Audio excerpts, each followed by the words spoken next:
This right here is one of the scariest moments caught on camera. It will make you understand that if something paranormal happens in your house, man, it's not for the weak. It all started in 2021 in the Philippines in this exact place with these two siblings. You see, the older sister, the one right here, was a nurse student, as you can see, and she had a YouTube channel where her brother was filming her, and in these videos, well, she will show the procedure of her studies and her future job. You know, every time she wanted to do a video for her YouTube channel, she would call her brother, he starts filming her, and she starts explaining stuff about nursing. The main reason she was doing this was to prepare and study for her final nursing exam, and one day, while talking and explaining, well, something happened. At one point in the video, she was talking, and as you can see, the light completely changed. It's because the light above her started flickering. This is where her brother, you know, the one who was filming her, completely freaked out and immediately raised his head to see what happened. After that, he raised the camera. His sister told him to keep filming. She was like, yeah, that's probably nothing. Just keep filming, okay? So, what was I saying? Yeah, okay.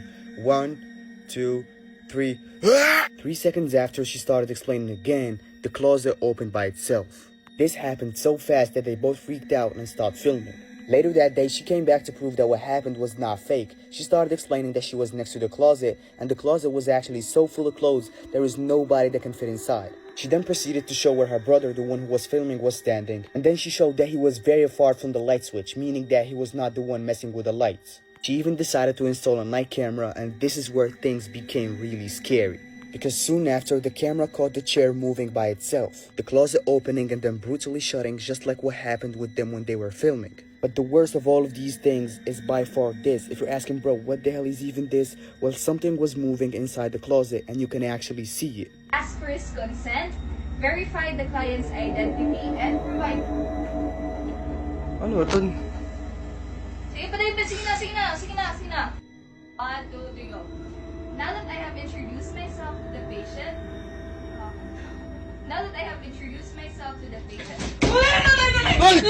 So this is where it all began, and this is the cabinet, and I'm actually very afraid to touch it. This is where my brother stood, and this is the light switch.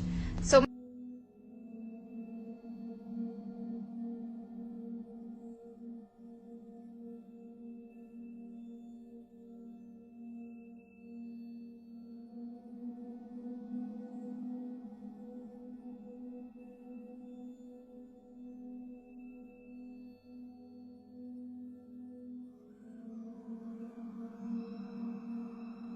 Bro, what in the 7 hells is even this? If this happened to me, I will start questioning my existence. My dog ran away into the woods, and when my dog came back, it wasn't my dog. Scary story time. Now, I live right by the woods, and my dog does not go outside. My dog does not allow it outside. My dog uses a pee pad because she's quite old, and we do not want her to get, you know, a sickness from the ground, pretty much. But one day, my friend wanted to come over to play some video games, and I was like, oh, yeah, come on over, let's play. But when he came over, when he came into the house, he left the door wide open, which is obviously not good because our dog is really not allowed outside, like I said. So my dog runs out the house, obviously, and we didn't know this for about a good hour because I was in my room and we were playing video games, so I didn't really know he left the door open until we found out that she ran away. So then when I realized my dog ran away, we were all very scared, and we did not see our dog for about 6 months. We thought she died in the woods. We don't know what happened to her. But then late at night, we hear scratching at our door, and I was like, what is that? Like, what could that be? I opened the door, and there's our dog. I was like, oh my god. I was freaking out. I was literally crying. But there was just something not right. I mean, days go by and our dog is looking just weird. Like, the eyes look like our eyes. It was the most weirdest thing ever. And she just kept acting weird. Like, she would never go to sleep. She would always stare at us late at night. Like, she'll literally be right here sitting, just staring at you while you were sleeping. All night long. And the rest of the family knew that she was not acting right. So my older brother had the bright idea was to ask her to do a trick that she would not know how to do, which was to lay down. If you told her to lay down, she wouldn't know. So my brother went, lay down, Bella. And did she lay down? She sure did. And we all started freaking out, and the dog started freaking out. It started growling at all of us, almost like it was caught. So we put the dog in the back of the truck, and we took her far, far away from the house, and we haven't seen her since. But that's it. Damn. This story right here is actually your typical Haitian horror story. I am back with another spooky story. We're gonna call the person who submitted the story Sandra. So when Sandra was 4, living in Pasadena, California, her dad and her mom knew this woman. She was a voodoo lady, a mambo, or whatever you call it. Every single time they went to her house, Sandra didn't feel very good. Every single time they were there just eating or sitting around, Sandra felt sick. And Sandra describes the feeling as something trying to separate her soul from her body. Every time they turned the corner onto the Mumble Street, Sandra could have been fine all day, but suddenly, as soon as they turn into that corner, Sandra is sick. One day, Sandra asked her father for a slinky, and he bought one. However, he didn't buy the slinky for Sandra. He actually bought it for her baby sister. And she was arguing with her dad because why would a 1-year-old need a slinky? Which, note to self, no one argues with a Haitian parent, specifically not Sandra's dad. But while Sandra is explaining why it's preposterous for a 1-year-old to have a slinky, he popped her in the butt. It didn't hurt, but she cried out of frustration and she kind of ran off. At this point, homegirl is sad, sitting in the front steps, licking her wound. Sandra says that she remembers doing like the double sniffle thing, like the when kids are crying. Then the weirdest thing happened. Out of nowhere, her neck just backwards. 1 second ago, Sandra was crying about a slinky. Next second, Sandra is basically dead. Sandra's mother came out of the house to talk to her, suddenly started yelling for her dad, because obviously her child's neck is snapped backwards. Dad came to the front, picked up Sandra, and told her mom, stop crying. She's not gone yet. And then he said, and I quote, I know who did this. Sandra says that she remembers looking at her body next to her, trying to understand how she was in 2 places at once. Suddenly, she feels herself get pulled. Suddenly, she was in the car. Her mom is crying hysterically and her dad is smoking a cigarette. And then she was in Nunu's house. Her dad placed her body on the ground. Mind you, she's watching all of this outside of her body. Her dad goes to the mambo lady and says, if you don't put her back in 1 hour, I will unalive everybody in this house. And that meant her children and her grandchildren. Sandra sees this lady drop to the ground, scrambling on her feet. She told somebody to pick her up and take her to the law house, the shed. She had like this evil dog in her shed that always tried to bite them. Yeah, he was there and Sandra saw him as well. Then she sees herself unclothed on the dirty floor. As she looked around, she saw a skull covered in wax. Sandra says that most importantly though, she remembers the smells. The smells stayed with her. Sandra, still watching the mambo, poured liquids into a bowl with leaves, then grabbed 3 different color strings from a spool, measured all 3 times on her. Again, Sandra is not in her body, but Sandra out of nowhere starts to feel drunk, like intoxicated. The lady goes to tie the strings around her waist, and she was basically making knots every few inches. The mambo lady told Sandra to leave them on for 7 days, and if she took them off, she would beat her. Now, Sandra wasn't technically up yet, but again, she was tethered to her body, so she's hearing everything. And the mambo goes out there, told her grandmother to come play with Sandra so she can wake up a little bit more. The mambo's granddaughter is crying, begging her to keep the strings on because she didn't want her grandmother to... Then Sandra suddenly hears her mother scream her name, and that sound snapped her completely sober. If it wasn't clear, her spirit was coming back to her body, which is why the grandmother had to come in the room to play with her. The process of that apparently kind of leaves you feeling drunk. But when Sandra heard her mother call out for her, something about her voice just snapped her back into her body. Or completely sober, Sandra ran to her mother, and her father told the woman, "You're lucky." Sandra followed instructions and never touched the strings. Sure enough, exactly 7 days later, they disappeared. And Sandra says that actually till this day, every so often she can still feel the spiritual pull, as recently as 3 weeks ago. That was all that this person submitted. Thank you so much for submitting this spooky story. If you have a spooky story that you want me to tell, feel free to submit it to me right here in my DMs on TikTok or on Instagram. And make sure you are an audience over here because that is where I drop all the long spooky stories. They're longer, better, and spookier. You better head on over. It's just Rebecca's journey. I have gotten so many comments about asking for another horror story. If you are watching this at nighttime, I would save it for later or watch at your own risk. Again, if you don't believe in paranormal activity, just scroll past this video because I'm not gonna argue with anyone in the comments. I don't know if you guys have watched this video yet, but I'll put a screenshot right here of this haunted, I don't know if it's haunted, but this very weird road that I live right by. Something happens every single time I am on that road.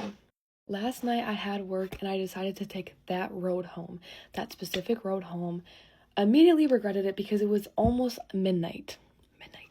I had this weird, eerie feeling that I was about to freaked the fuck out because like I was already like a mile deep into this road. I had no choice, so I had to keep going. And I just felt like there was like a presence or someone in the car with me. And I had just had a nightmare about I forgot to lock my doors at night and I got out of work, or it was practice, one of the two, and there was someone in my car. So it was kind of freaking me out, but turned my flashlight on, turned around, there was no one behind me. Kept driving, and I just kept having this gut feeling to look behind me because I was like so freaking scared. And one time that I looked behind me, I saw a head, like a face. It wasn't even a head, it was just like a face staring at me. It was not in the back seat, it was in the trunk between like the head seat and like the wall of the car. I shot my head back and grabbed my flashlight, turned it on, and there was obviously nothing there. But I was also so scared of, like, when I was looking back, I was going to turn around and there was going to be, like, someone in front of my car and then, like, I swerve off the road and... But that was just... I was being dramatic, okay? I was, like, that's how scared I was. Like, I was thinking of the worst things possible that you could ever think of because I was genuinely just so fucking scared. Like, it was so bad. I don't know, something about that night was just freaking me the fuck out. My brother got in the car and he was like, something about tonight is so scary. And I was like, Dylan, what the fuck? And then I told him everything that happened. And I was like, I'm not trying to scare you, blah, blah, blah, blah. And the fact that he said that before I even said anything, it's just freaking me out. I was just scared. Got Taco Bell and nothing happened. We were coming back through my subdivision and all of a sudden something gets thrown at our car. Yeah, thrown at our car. And it was almost like, it was so hard and loud, it felt like something wanted us to stop. And I obviously didn't. I went faster and I turned up our court and I was going so fast. We parked the car, I threw it in park. I was like, okay, Dylan, we're just gonna run 3, 2, 1 and we're gonna run to the house together. We grabbed our food. I was like, 3, 2, 1. We ran in the house and locked it right away. And nothing else happened that night, but then I woke up and I was like talking to my mom and my sister about what happened, and I started telling the story, and my mom's like, Megan, and I was like, oh gosh, what? And she was like, I felt something tap me on the shoulder 3 times the other day and no one was there. And I was like, oh my freaking gosh. And now I'm scaring myself. I'm getting scared. And I was like, wait, were you in the car? And it didn't happen in the car. It happened like at my house while she was sitting at the counter. But that just freaked me out so bad. And then my sister was also telling me that when she went upstairs, because our room was in the basement, she said that when she went upstairs, she had like a gut feeling that someone was watching her, and she just ran to the bathroom and ran back to her room because something was just so off. Like, she did not like the feeling. And now I'm so scared to drive at night. Like, even not on the back roads, like, I always feel like someone is in the car with me. And I don't know if it was because the dream I had or the face I saw, but I don't like the feeling that I get every time I go in the car. Anyways, let me know if you guys want more story times, which you guys probably will, because I have not stopped getting comments on multiple videos, more horror story times. So if you guys want some, comment down below and I'll give you guys some more. Thank you guys for watching. I love you guys. Bye. Can we show them the older homestead? Yeah, let's go. As you know. No, it's not. No, it's not.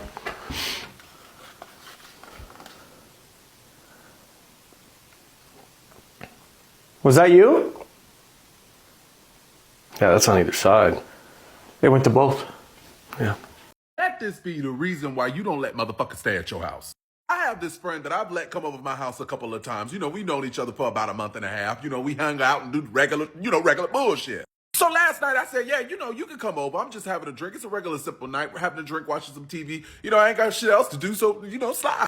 So strike number one was this motherfucker kept sending me very cryptic like text messages. Like, where you at? What you doing? Is it still a good time to come over? Da da da da. And you might not think that's strange, but it was like very, very strange because it was the same question every 30 minutes on the dot over and over and over again. Shit you not. So finally, when this bitch pulls up, you would have thought this motherfucker was drunker than a skunk. I'm talking about leaning, wobbling, all that. And the friend that I am, I was like, yeah, nah, you ain't finna die on my watch. I'm not sending you back home. You know what? Just come in here, make a little pallet right here on the couch. You good. Like, don't worry about it.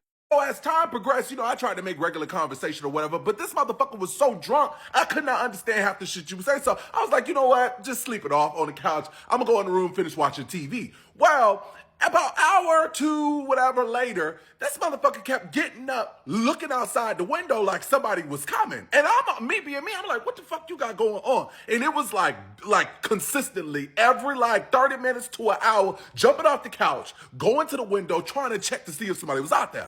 So me being me, I'm like, I'm just gonna stay up the rest of the night. I'm already on edge. I don't know what the fuck going on. So I'm sitting in the room. It's about 2-3 hours later, and it's late at night. And I'm just like, I wonder if this motherfucker really sleep or not. So I look outside of my bedroom, and I'm looking on the couch.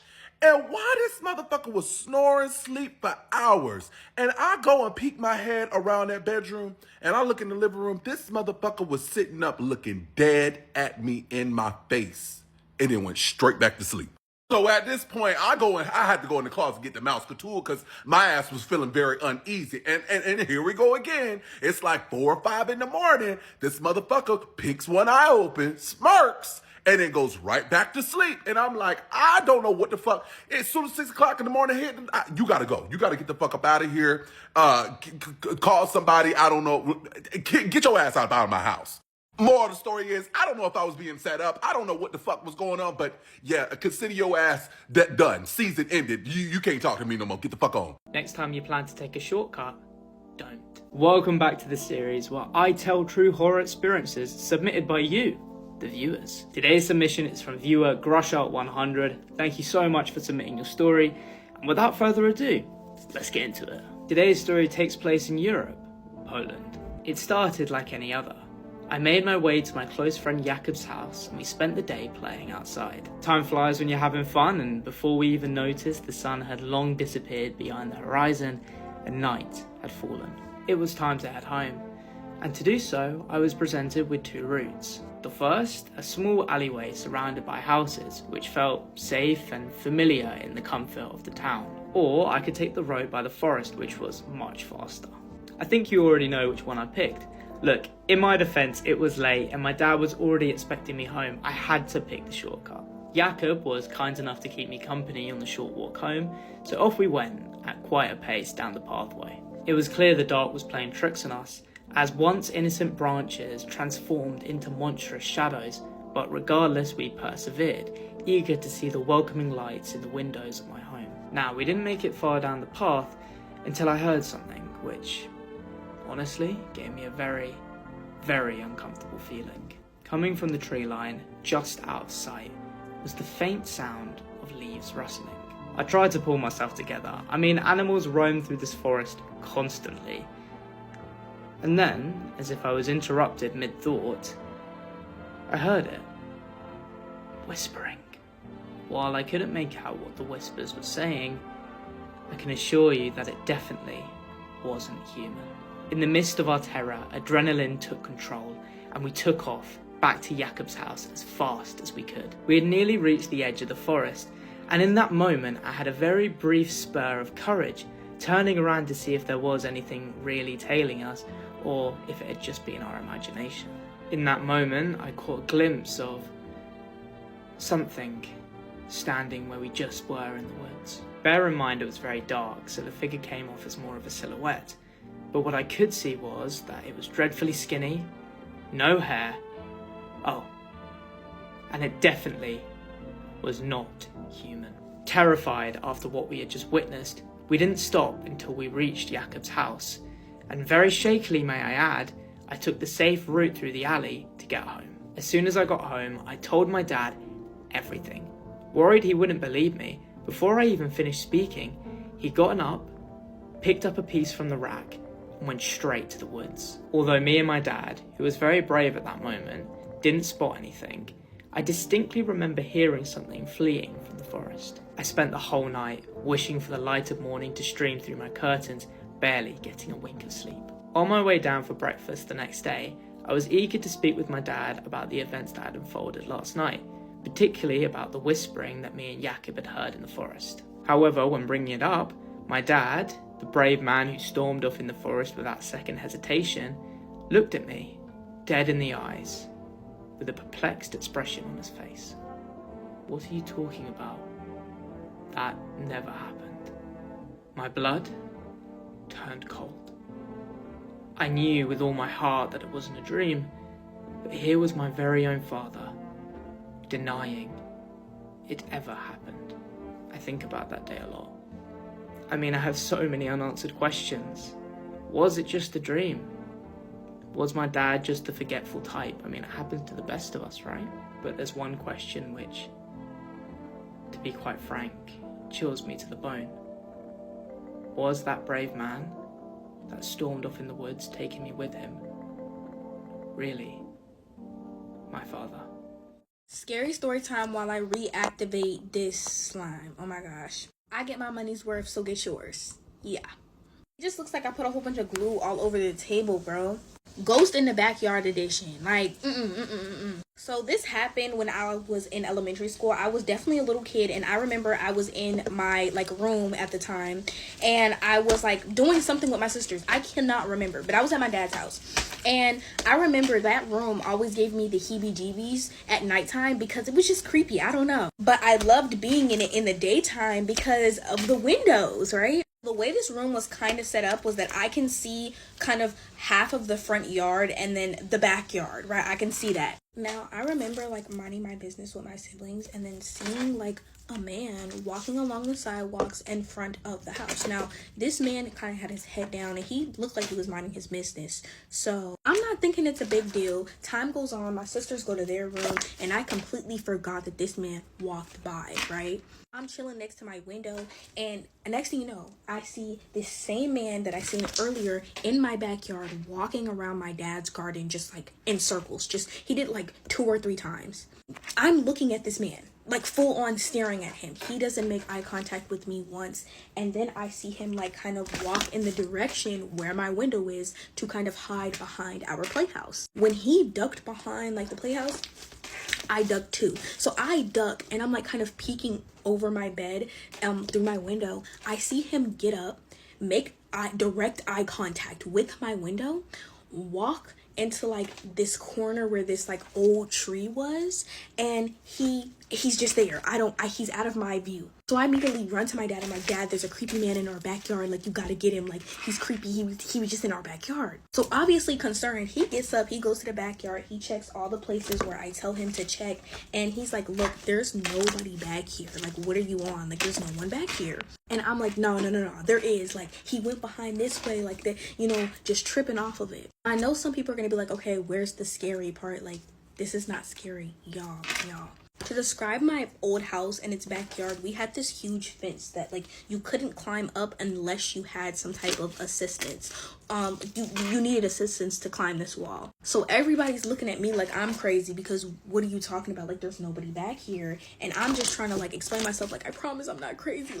I'm not making this up. I'm not gonna say they didn't believe me, but I feel like they definitely thought I was tripping.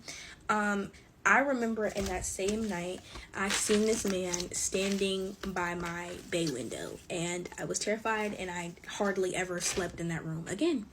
So that's the scary part, and no one believed me. And I know a lot of y'all don't believe my story times, but I couldn't make this up, y'all. That man was in my backyard, and I seen him, I can still remember every detail about this man to this day. Bye. So y'all know how I be telling y'all to stop messing with things that y'all don't know about? Scary story time. And yes, this story is my dad's story also. Yo, why did I already record this story and halfway through the story the sound went out? Damn mic done died in the middle of me telling y'all the story and I didn't even notice. So when my dad was a teenager, there was always gang violence going on in Haiti. Just like it is now, except now it's so much worse. Back then, it was really more so robbing. At nighttime, they would break into your house at pew pew point, rob you, and leave. Sometimes there would be some wild ones that would really somebody, but yeah. So what some communities did is that they did their own neighborhood watch. So a lot of the people in the neighborhood would get together. Some were cooking, some were keeping watch, which was my dad and his friends. So the teenagers and a couple of older people too. They were keeping watch. Some had a machete, some Some had a hammer, you know, as long as you were armed and you were outside. But at the same time, they had fun with it. Like, they would be playing dominoes while, you know, keeping watch. So there was this guy that was part of the neighborhood watch, and I put it in quotations because he was part of it, but what he would do was he'd come, eat the food, and go to sleep. He would do that all the time. So he wasn't really there to watch. He was really there for the food. So one night, he came for his shift, ate some food, put a cover on the floor, went to sleep. And my dad was there. My dad and his friends, they were there that night. And they were all just talking about it. Like, this guy, he just come for food. So my dad is like, let's teach him a lesson. My dad, being the type of person that he is, he decides to prank the guy. And he decides to make sure that the pranks teaches him to stay up and actually do his job. Now, before I go on, let me explain something to y'all so y'all get the next part of the story. So one thing with like voodoo in Haiti, when people are having like their rituals, you know, the voodoo rituals with like the dancing and the whatever chanting, they would have this white powder. If you know, you know. That white powder, you better hope you never cross it. However, in this case, that white powder, they like spread it all over the floor into like weird shapes or languages or whatever. I don't really know much about it. I just know that they use it as part of the ritual. And so did my dad. Now back to the story. So there was a house right next to where they were at that was under construction. So my dad went over there and got some sand that looked pretty white, pretty close to the white powder. Now at this point, everybody knows about the prank. My dad already came up with the prank and everybody's on board. Everybody's laughing about it. They cannot wait to see his reaction. So my dad gets the sand, and my dad being the prankster that he is, he spreads it all over the guy on the floor, but in a coffin shape. And once he was done with that, he spreads it nearby in like some weird shapes and forms. You know, he wasn't doing anything specific, but he was trying to look like what it would really look like. Once he's done, everybody's excited to see his reaction, but they all left him there by himself, and they move a couple houses up so that they can still keep watch, still see him and see his reaction when he wakes up. So they move a couple houses up. My dad sits on top of this huge wall, so he's really high up. He can really see everything. Him and his friends are sitting there chatting. And as they're speaking, my dad notices down the street, there's somebody there. So my dad tells everybody, hey, y'all, there's somebody standing down the street. So now everybody kind of like, you know, that's their job. They kind of like, yeah, who's that? As they're talking about the person being down the street, they look again, and there's two more people. Which was weird because it didn't look like they were coming from somewhere. It was more so they were appearing out of nowhere. And then as they start talking about that, more people start to appear. And this time they really start to look, and they notice that everybody down there is in all white. Now they know what's going on. They know them ain't people. And they also know that because they've been having this neighborhood watch, the people, the lugaus that need to do what they need to do at night can't really do it because it's too active in the streets. So now everybody like, oh, I don't know. Some people start to talk about, oh, yeah, I think I'm going to go home. But my dad is like, I ain't going home. I'm not going nowhere. I'm going to sit right here. I'm going to stand right here. And some of my dad's friends, they're like, yeah, I'm going to sit right here. I'm not bothering nobody, you know. And as they're talking about that, they look again, only this time the block was full of people, like a lot of them, and they're all in all white.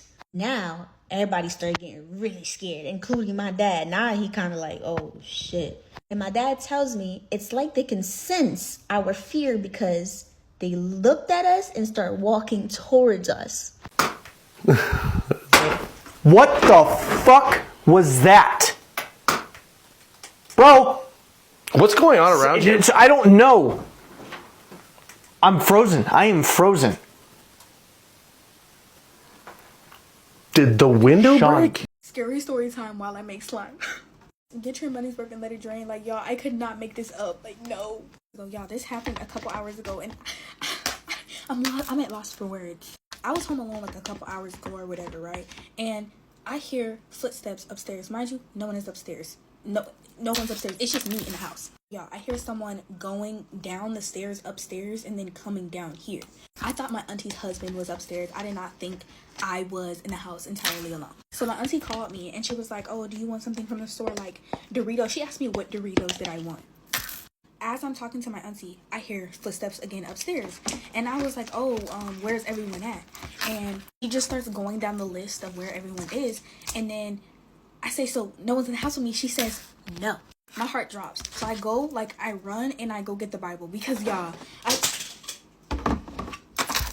I could not make this up. Hold up. This just dropped all the way down here and rolled. I just rolled it up so y'all can see when it's on here, there's no falling because it's like scrunches. So this is, y'all,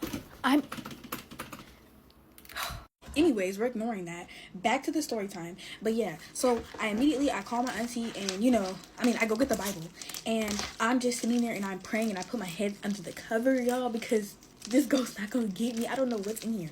Y'all, tell me freaking why. The baby, my auntie's baby, he has this little walker thing, and I literally heard like from one of the toys rattling. That was like 3 steps away from my current position. I freaking freaked out. I had my head under the covers, like I wasn't freaking moving. Like that was one of the moments where my heart dropped. Okay, mind you, this has happened to me before, but in different types of settings. I was here home alone one time and I was sleeping and I kind of had like a bad dream, right? So I like shook myself out of the bad dream and then like I closed my eyes again, but I put my head under the covers and I closed my eyes again and then I heard like the baby's toy rattling again. That situation happened before this current situation. So because of my nails, I can't really click, but I had to hang up on my auntie because she was just making it worse. And I called my grandma and I told my grandma like everything that was going on, and she told me that it's okay. She's gonna like pray over when she gets back. Y'all, I literally did not move until someone came back. I left out something. The door freaking opened, like this door opened when I heard the footsteps, just kept opening and closing. So I think it's time for me to go.